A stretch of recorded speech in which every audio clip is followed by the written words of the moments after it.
You are now listening to Shh, Your Ancestors Are Speaking.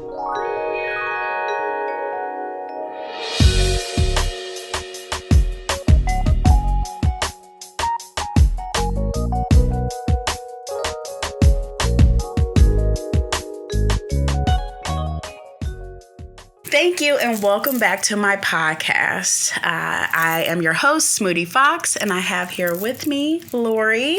Hello. World famous astrologer. Right. And we are discussing Hill House and the several aspects of grief in Hill House. I think where we left off, we were just talking about Stephen and Shirley, and now we're diving into the younger children, Theo. Yeah, the other half. Yes, the other half. So Theo, we believe, represents bargaining. Now, when I was deep diving on the internet, Of course, as one does. Yes, I think every project begins with a deep dive in the internet. I, of course, came through several Reddit threads that talked about how they did not think Theo was bargaining. Interesting. Yes, they did. They said that they felt she was more anger online. But I can recognize the bargaining, especially in the beginning when you realize Theo has a gift. Yeah. And she has a hard time. She touches things and she can see right into whatever she's touching, and her mother hands her the gloves. So it was about accepting her gift on her terms, right? Right. And not being overwhelmed or bombarded by the feelings of others, which I think makes her a little bit cut off to people. If you look at the relationships that Theo has later on, especially with the last girl, she only wants her when she wants her. Right. You know, it's like she only wants the healing or the feeling of connection when she's ready for it. So I think that that's an aspect of bargaining. What do you think? Yeah, I also kind of feel like bargaining is maybe the most difficult to understand. It is the most confusing, I guess, of the stages. And bargaining does have a lot of aspects of anger because you're moving out of the anger and into a new phase, right? So it is still kind of keeping a lot of that up. And I feel like you can make the same argument for Shirley then, that she had a lot of denial in her anger. So, yeah, but you know, you could also kind of switch them and, like, see that work for Shirley and Theo being kind of switched around, too. I could definitely see that. But the bargaining felt like it was really coming from her trying to gain control over the situations, because she never really felt in control of anything, especially being the middle child. Yes. There's the oldest sister and youngest sister. There's the oldest brother and youngest brother, and then she is kind of quite literally that middle. In the middle of everything. Yeah. And it's very balanced other than her, you know, so they're... And let's talk more about that. I think that there's something to mention about middle child syndrome. Sure. And feeling that you don't get the attention of the youngest, but also feeling as if you don't... it's not like you're not seen as an adult yet like the oldest child is. Or the responsibilities that the oldest gets. Yes. Yeah. So just not being heard, not misunderstood. Theo, she had this gift, and especially in her confrontation with Shirley, she's like, you all know that I have this gift. You all know why I don't like to be touched. But you hear Stephen talk negatively about it, about her not wanting to be touched. You hear Shirley talk about how she's cut off to people, and you know, so it's just one of those things that she is just purely misunderstood. And that brings me back to the point where she tried to kiss Shirley's husband, and I think not only was she yearning for some feeling, but she was yearning for some type of understanding that no one truly understood how she felt or what she saw when she touched Nell.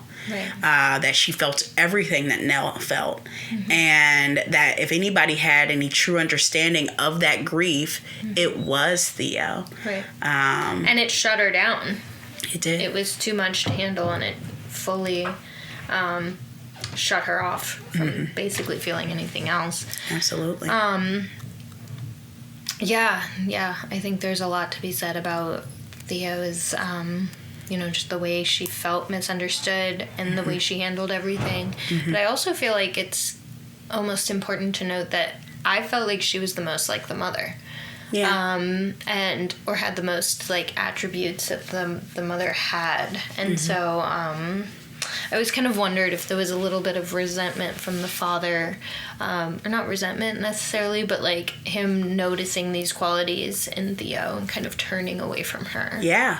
Well, I think that that's a lot of aspects. I've seen that, and especially in my own life. I think that when you represent a piece of something that someone has lost, them not wanting to confront that loss will mean them not wanting to confront you. Sure. And not wanting to look at you or see you, because you're a representation, you're a mirror image of that loss, so I can definitely see that. Yeah. And that is also why the father, I believe, stayed away and was not connected to the kids as he probably should have been. Sure. Because he was trying to protect them, but also I don't think he wanted to confront that stage of grief, these stages of grief. Right. I think his total avoidance of them was him, and you have to think he saw his wife still. He still communicated with his wife. His wife told him what ties to wear, and there's a part where she says, he was like, you were with me every day, and she was like, actually, that was an aspect of yourself. Right. And I thought that was very interesting standpoint. Yeah. Moving to Luke. Luke would have been depression. I honestly, between him and Nell, I think Luke was my favorite. Okay. I liked Luke because, especially in the beginning, when he thought he was seeing a ghost, and he was actually seeing the neighbor's child that no one thought existed. Yeah. Her name was Abigail, maybe? Yeah. And, but also him falling in love with the hat, and then the man coming to get the hat, and then the man representing, I believe, his addiction following him and catching up to him. Because, I think when it comes to an addict that and it can manifest in so many different ways. It can manifest as addicting to drugs, alcohol, working, money. It isn't just drugs or alcohol. And I think that once you have these addictive qualities, they can, when you try to heal one, they manifest in another. So it's always, once you're an addict, you're always an addict, and it kind of follows you no matter where you go. And I think that he was a fair representation of that.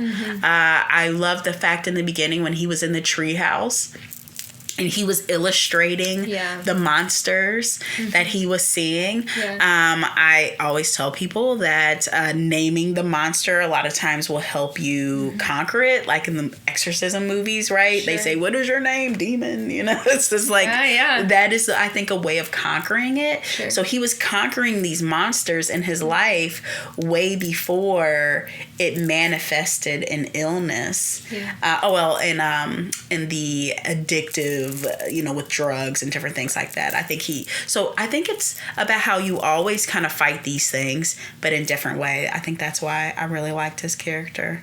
How did you feel about him? I did really like his character, but I also had moments where he kind of annoyed me the most, almost. Because there were all these moments where everybody else was constantly trying to help him and save him, and he just didn't really have that regard for others, and he just continued to steal and continued to just kind of take advantage of all of the other siblings. And there were moments where just like I felt like Nell was my favorite, and I hated watching her just be like used by Luke, for sure. And the whole time it was just she was the only one that believed him too.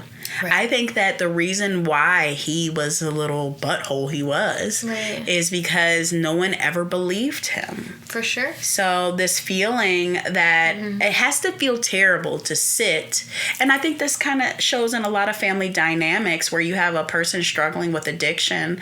There are certain denials of things happening in households, whether it be some type of violence or something like that, and everyone in the house pretends like nothing is happening, and it is the black sheep of the family who is struggling because they are in the reality of it, and they're fighting themselves because everyone else is just pretending like nothing's happening. You know, so yeah, I think that I also really like the fact of him wanting to save someone else. You know, and then him seeing what it felt like when someone uses you, you know, and kind of cast your feelings and your thoughts to the side. I thought that was like a really cool, you know, realization moment. Absolutely. For sure. Yeah. Yeah. I think that was really well done. Yeah. And, you know, the scenes where he just kept being caught stealing from his brother, or like just constantly like using people to get his next fix, and then being kicked out of his rehab program and all of that stuff. Like they did a really good job with the character development of somebody who has so much of that weight.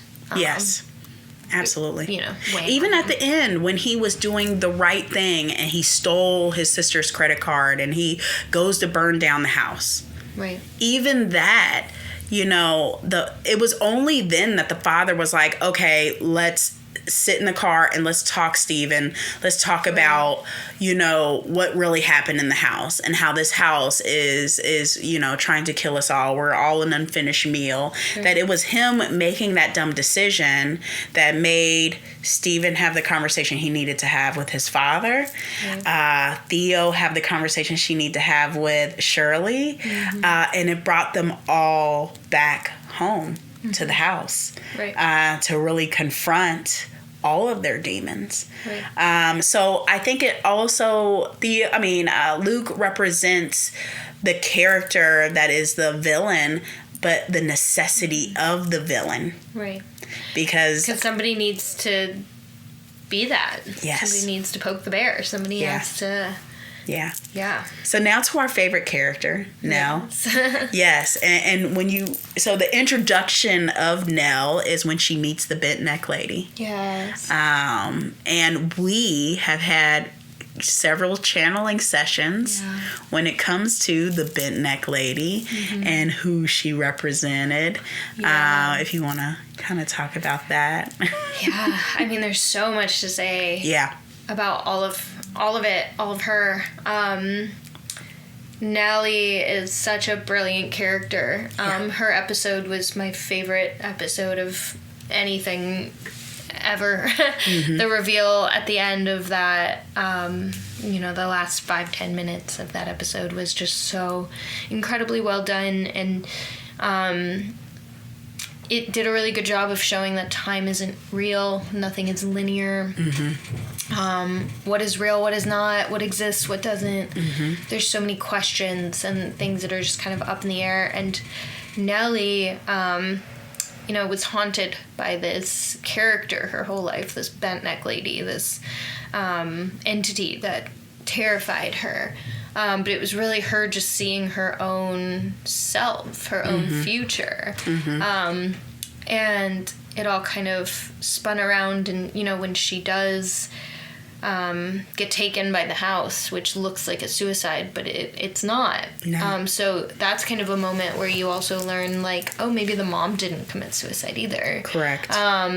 And, you know, all of this was just one giant misunderstanding, and now here she is. And trickery. And, you know, the games that your mind will play with you, and the things that you see, and all of it kind of pile into this one big reveal of like, okay, well, here it is. Here she is. She dies, and she sees herself falling into these old places from the past in which she was haunted by herself, her own ghost, her own demons. And I've written a lot about this, and we've sat with it a lot. And when I was doing research for my book, we were diving into Hel, or Hela, who is a character in Norse mythology who is half alive, half dead. She's a keeper of the underworld, very like Hades vibes in Greek mythology, and she has this same half alive, half dead duality that Nellie kind of had represents. And when we were channeling her, talking to her, trying to understand a little bit more of this story, the bent neck lady just kept coming up, this hanged man energy. And as a tarot studier, reader, enthusiast, if you will. Philosopher, yeah, whatever you want to call it. I have always kind of seen the hanged man as an aspect of Odin. Yes. Odin hanging himself upside down to... for true knowledge. Right? To get the knowledge of the world. That's where the runes came from. It's this, like... deep knowing that comes from the hanged man's energy. And what came through when we were trying to like work with Hel was that this image of duality of being hung felt like it just connected right back to Nellie hanging over herself the first time she ever saw her, and that scream that they both screamed because neither of them knew or understood what exactly they were looking at. And the hanged man, going deeper into it, I've actually been really doing a deep dive into the history of tarot lately. I'm trying to put together a course of like the history of tarot throughout years and years and years, going back to the 1400s. And the Hanged Man is one of those cards that's really changed a lot throughout history as well. There was a time where it was even called Prudence. There was a time where it was an image of somebody getting their head bashed in. There's all these different variations of it. And the Death card, which is the card that follows the Hanged Man, was actually not seen as death for a really long time. And something that I've been thinking a lot about lately is that death was actually called the nameless one. That's what it like translates into. It was kind of a nothingness. But people actually did used to fear the Death card. Yes. And it wasn't until more modern interpretation that death actually became rebirth. Yes. And a positive card. Yeah, it was more of like okay, well, what's the next phase? Whereas death actually used to be a card of bad omen, so much so that they didn't even put the word death to it. They just called it a nameless card and had this like Grim Reaper-y looking skeleton on it. And so... And you feel this in a lot of readings, right? Anytime you put down that card, you feel them go, and you're like, well, hold on, before you start to read.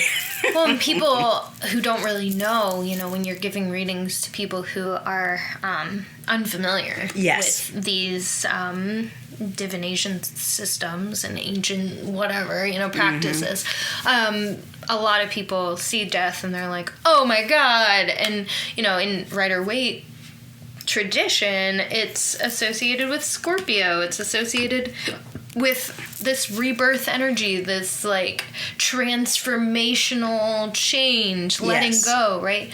But the Hanged Man, the card coming before it, is so much about sacrifice. There's a couple decks, ancient decks, where it was called self-sacrifice or sacrificial whatever, like it's really, really changed a lot over time into this, like, letting go and this feeling of, like, true change and surrender.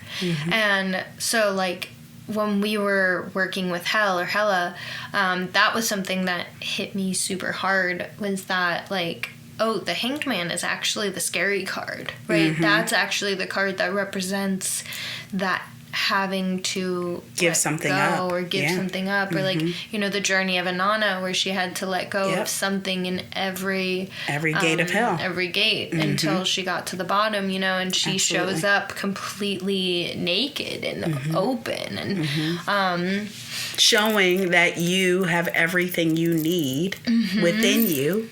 And that all the things that we put on ourselves represent this facade of safety, and if you think about it, as we, you know, that thing with Steven, the money, and the thing with, you know, Shirley and her forever home and the business. It's this thing that we wear, these things that we think protect us, when really the true thing about the hero's journey is the, you know, the trials, the tribulations, the ups, the downs, that I tell people all the time, if life was the way you thought it should be, it'd be the most boring movie. Yeah. You know? And I always found it so fascinating too, like when I teach tarot, or when I like really sit with the Fool's journey and like the journey through the major cards, the Tower comes fairly shortly after the Death card. It's like 2-3 cards later. And after the Tower card, every single character in the cards are naked. And there's a little bit of like liberation that you can really see come through in those cards that just show this, like, I don't care anymore. Like, there's a true like freedom that comes with it, right? Yeah. And the Star, which is actually my card of the day today, so that's great. Yeah. She is the first time you see this.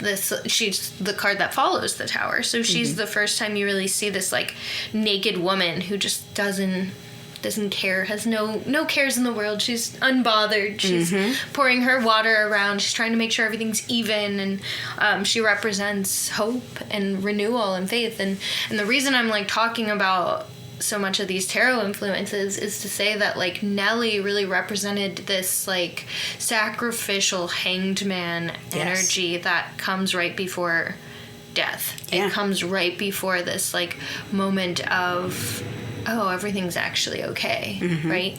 And it really felt like death isn't the scary part. The Hanged Man is. It is. Right? Yeah. The sacrifice, the having to let go, the getting rid of something that was important to you, or to welcome in the new. Yeah. Exactly. And if you think about it, in the movie, she dies first. Right. Well, after the mother. Right.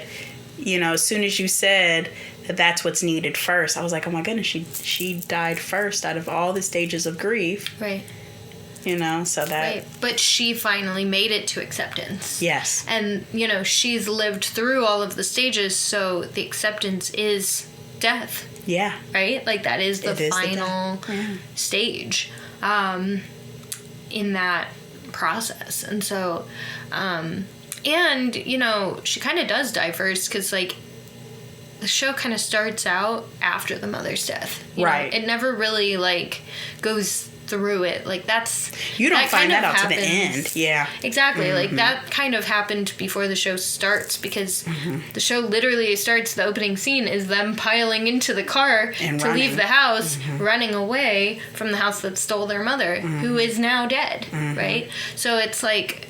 that already kind of happens as like an opening, but Nellie was the first one to surrender to it and to join her mom and to be there in that space again.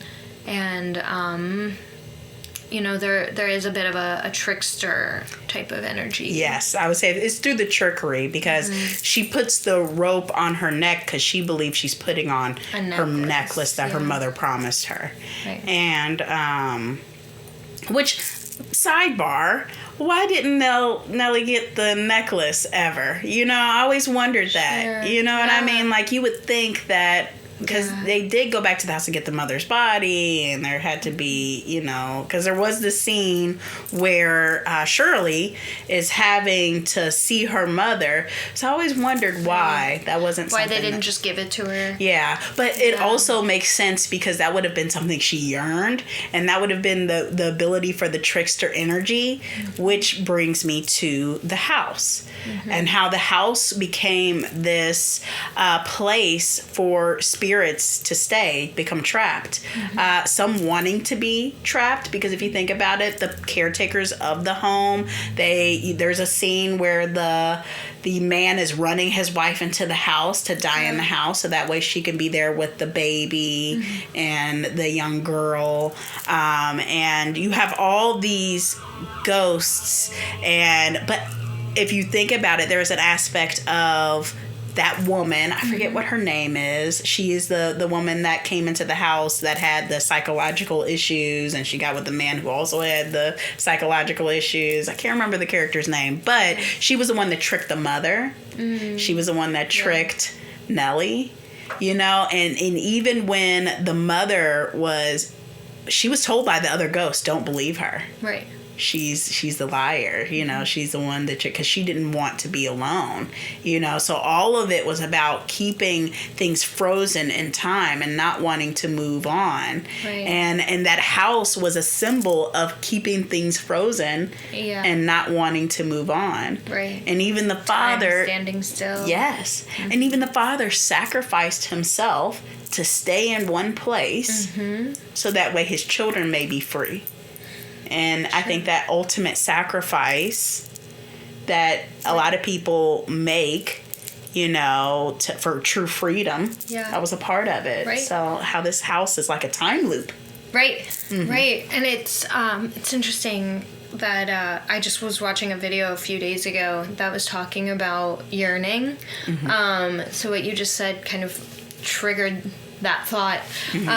But it was talking about... it was a therapist tip, but it was talking about people who grew up feeling uncertain about where their love was coming from when they had parents who were a little unstable, or they weren't giving them what they needed. They developed this unhealthy attachment to daydreaming and yearning, and so like how that can affect relationships as an adult is like constantly attracting yearning situations where you don't actually want the stability. You want to yearn for something that's ultimately never going to happen. Yeah. And so it did feel like when I watched that video, it was one of those things where I was like, oh shit, like that's crazy. Like that's such an interesting it is thing. And I think that in a way we all will sit in a place of yearning, but I think it's also to avoid actually doing something about it. For sure. And I think that's kind of where that necklace came in. And Nellie was just this 6-year-old girl who like yearned for her mother and her relationship with family before things got so crazy. Yeah. And wanting to go back. Right. And if you think about the words, it said, come home. And then later on you find out it said, welcome home. And how, like you said, time is not linear. I think it was a fair representation of this theory. And I will talk about it in another podcast. It's called the egg theory. Right. And how everything is happening at the same time, all at once. So it seemed when you're watching it from the viewer's perception that it's going back and forth. Right. But really, it's a fair, true representation of realms and how we can be being in today, but then there is no today or yesterday or tomorrow. It's all at the same time. And something I actually noticed the most recent time I watched it, or something I at least never thought about before in the other times I've watched it, was the scene where when Nellie is dropping into all the different places, she drops into the moment where her husband dies. Yeah. And before that, it shows the husband dying on the floor, her in bed watching it, and then the bent neck lady shows up. And so in her head, she was like, oh my God, this entity caused it. Yeah, that haunted me my whole life now killed my husband, right? But then she learns that that entity was actually her. Yes. So maybe what the doctor said was real, right? It was, yeah. And so, you know, it was one of those things where in those moments you kind of believe, like, oh no, like, no one believes her because she thinks that he was killed by the same entity that followed her from the house. And that's actually what I believed for a long time, too, happened, was like, oh my God, no one's believing Nellie. But the doctors were right. He did just have an aneurysm, and that just was what it was. Right. But she, like, you know, it was just her visiting the most important moments of her life as she died. Like, it was her life flashing before her. Yes. And she was just able to see that. And so, like, you know, these moments where she drops off Luke, like, yes, she sees it again. Like, this moment where her husband dies is a huge moment. Of course she would go back to revisit that. So, it just makes so much sense the more you think about it, because it's also not obvious. Yes, it isn't. It's not at all. I think it takes a very introspective person to, and after several times of watching it. Right. Like, it was like my 8th time watching it that I was like, oh my God, wait a minute. Like, the house didn't kill the husband. Yeah.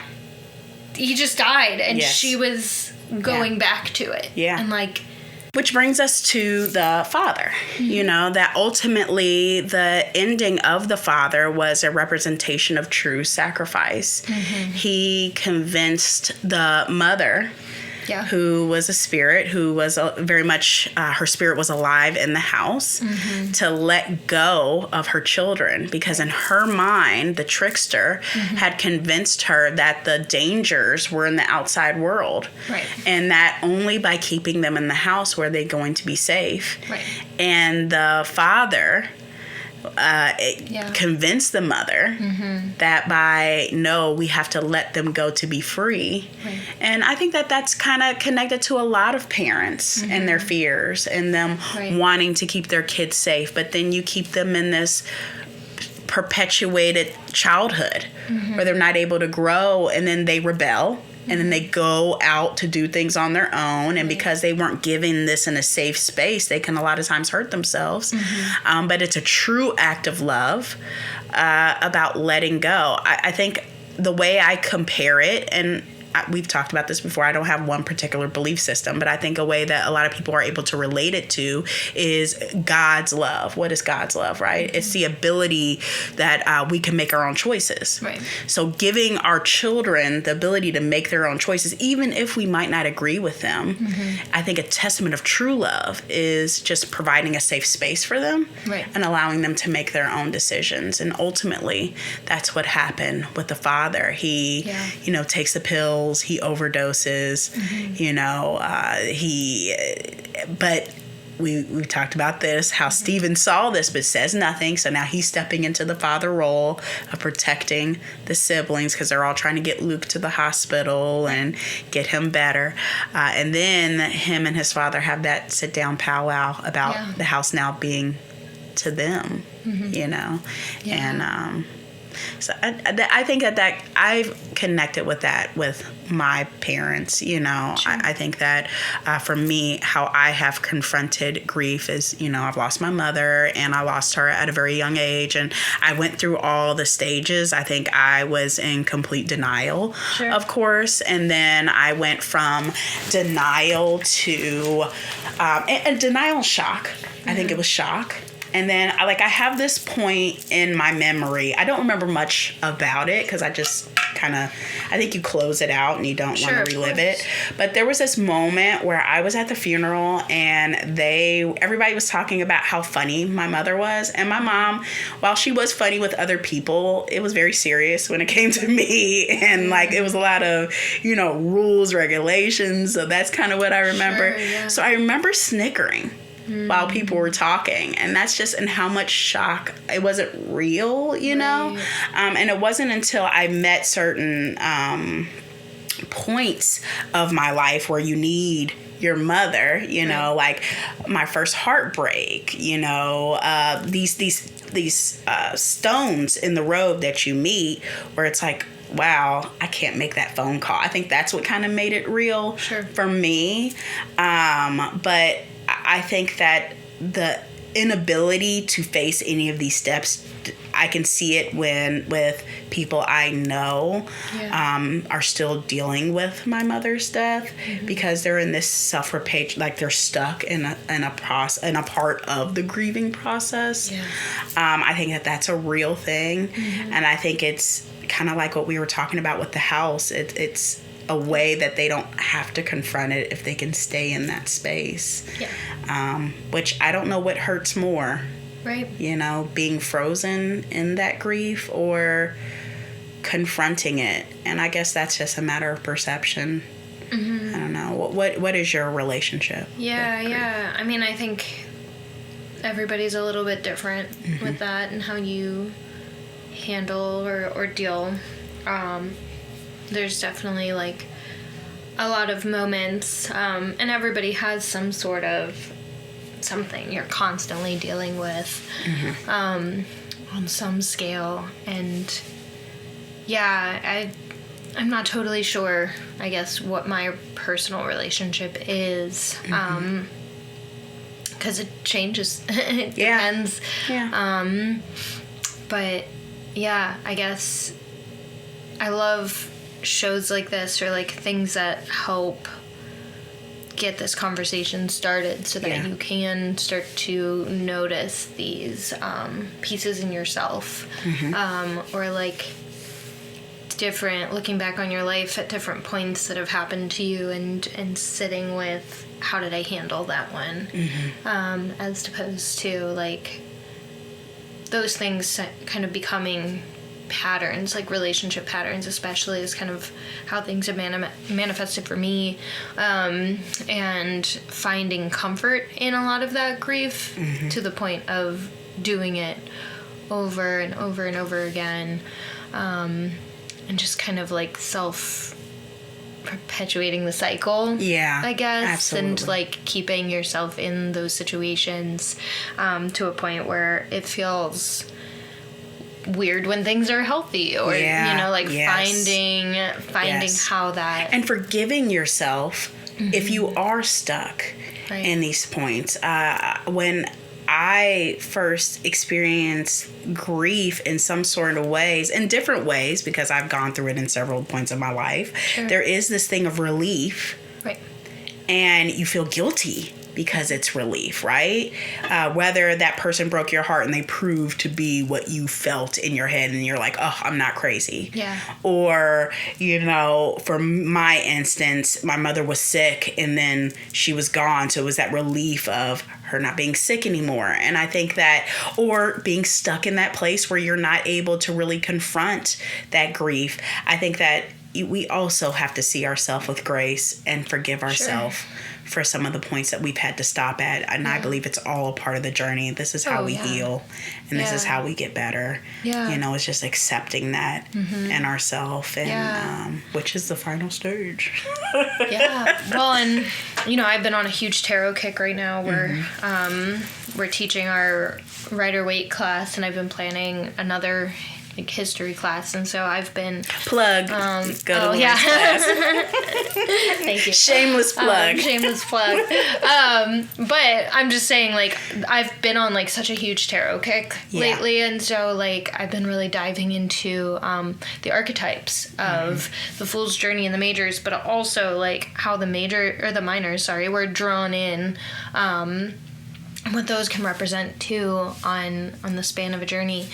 And in doing this deep dive, it's just been really like, I've almost been relating everything to tarot in a sense. So that's why I keep bringing it up, just to say that. But the Five of Cups is the card of grief. And I always saw it as like in the Four of Cups, you have these 3 cups right in front of you, and there's this image of a person who is just like arms crossed, like looking at the 3 cups that you have so stubbornly, like unwilling to change.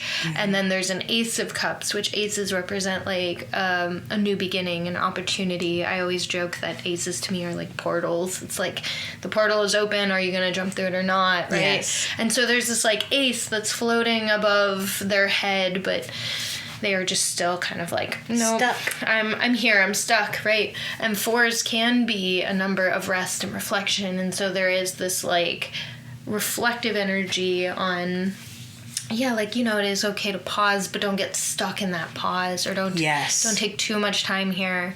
And then it transitions into the 5 of Cups, where it's like the universe took out the 3 cups that were sitting there and knocked them over and replaced it with a 2 right behind you, right? And so there's this image of this person dressed in all black. It looks like they're at a funeral or leaving a funeral, and there's 2 full cups behind you, and 2s are kind of like a beginning of a journey, right? Like if an ace is an opportunity, you don't necessarily have to take that opportunity, but a 2 means that you've chosen it, right? There is a bit of an aspect of choice in the 2s that kind of represent like, okay, you did choose it, you're on the journey, you can change your mind, but you've started it. And so, it's almost like the 4 and 5 of Cups are actually like 2 of my favorite cards, and I feel like I can always, when we teach it, I'm like, I want to spend 3 hours on just these cards alone. Deep diving into it. Deep dive, yeah, because there's so much there. But this, just this image of like, you're staring at these 3 cups that, the universe knocked over and replaced it with 2 behind you. But my partner recently pointed out that if you look closely on the traditional Rider-Waite deck, one of the cups, water, the thing that is spilled, is a different color, and it's poison. And that was like an aspect of the card that I had never noticed before. And that's another thing I love about specifically the Rider-Waite deck, is that you can use these cards. I've been studying tarot for 10 years. You can do this for years and years and years and still not notice these little details, and still discover. And exactly. And like that, like when he mentioned that, I was like, oh my god, why have I never noticed that there's literally poison in one of the cups? And so, yes, 2 cups is less than 3, or whatever, however you want to look at it. Yes, the universe knocked over the cups and you have to start over. But one of those cups was poisoning you. Yeah. And maybe the universe was saving you That's right. from drinking the poison. That's right. And, it's the same message overall, but there's such a blatant, like, look, there's poison there. Yes. Right? So, and I think that that's why you have to confront things with a certain amount of curiosity and childlike, way of looking at it. Because I think that that's a big thing of discovery. Totally. Is that when you kind of get into the mundane of things, and I think this is with anybody at any job, not even doing what we do. If you just know what you know and you're not open to learning something new, being stuck, right? You can miss out on so many things that can help you and that can lead you into a different thought process, or maybe move you out of it. So I think keeping that innocent look into things and saying, okay, that wonder, never losing that part of yourself, definitely being of the world, but never lose your imagination and your zest for learning. Being a forever student is so important on every step of the journey and every aspect of life. And I think it's funny because I have a hard time being interested in things that don't have a lot of depth to it in general. And so like astrology and tarot have, that's my job. It's like my loves. But what I love about Hill House and, Mike Flanagan's shows in general are there's just as many layers to keep pulling back. Yes. I just think it's so funny because I have kind of had this association with the 5 of Cups being the grief card, right? And when I think of grief, that card is the first thing that kind of pops into my head. But noticing something in the car differently after staring at it for 10 years and just having somebody be like, oh yeah, look, like right there, do you notice the poison? Yes. And it was like, oh my God. And it was the same reaction that I recently had to watching Hill House again for like the 8th time and noticing, you know, the husband didn't die at the hands of the bent neck lady. Like, it was natural causes, but she couldn't accept that. Right. And so, you know, there's so many layers to all of these things, however you want to look at it.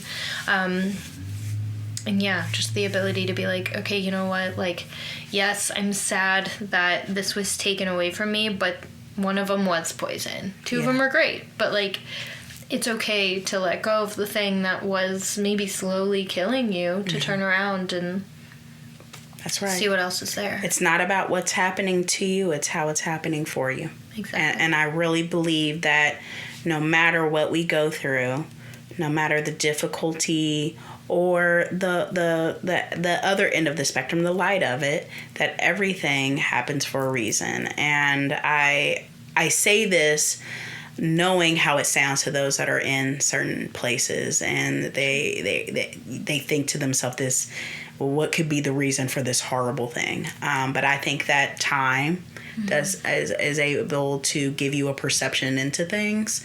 It's just remembering that while you might not understand it now, that maybe later on when you have a chance to sit with it and kind of think back at it, which brings me back to Nell and how she went through some of the key points of her life, like how we all replay certain parts of our life, but I think it should be from a matter of learning from them, not recycling and victimizing ourselves.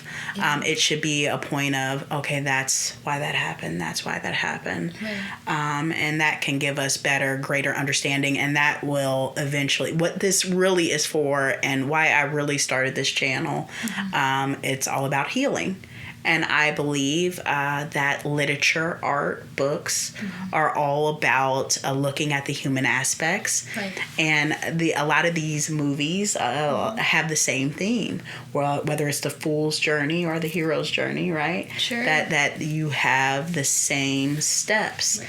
And I think the same archetypal patterns. It is. And if we are able to see the symbolism of it, then this can be a real place of healing. Yeah. And healing each other.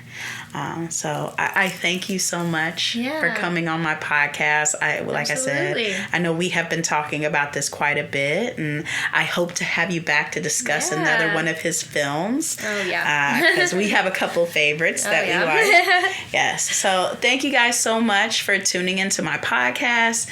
Thank you guys so much for subscribing to the channel.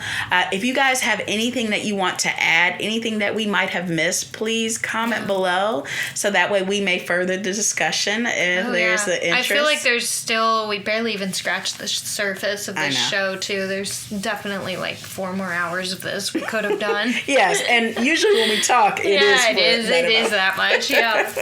Well, thank you guys so much, and I will see you soon. Goodbye. Thank you for listening to Shh, Your Ancestors Are Speaking. Subscribe to the channel and click the follow button. For updates on current events, follow Smootyfox on Facebook, Instagram, or TikTok.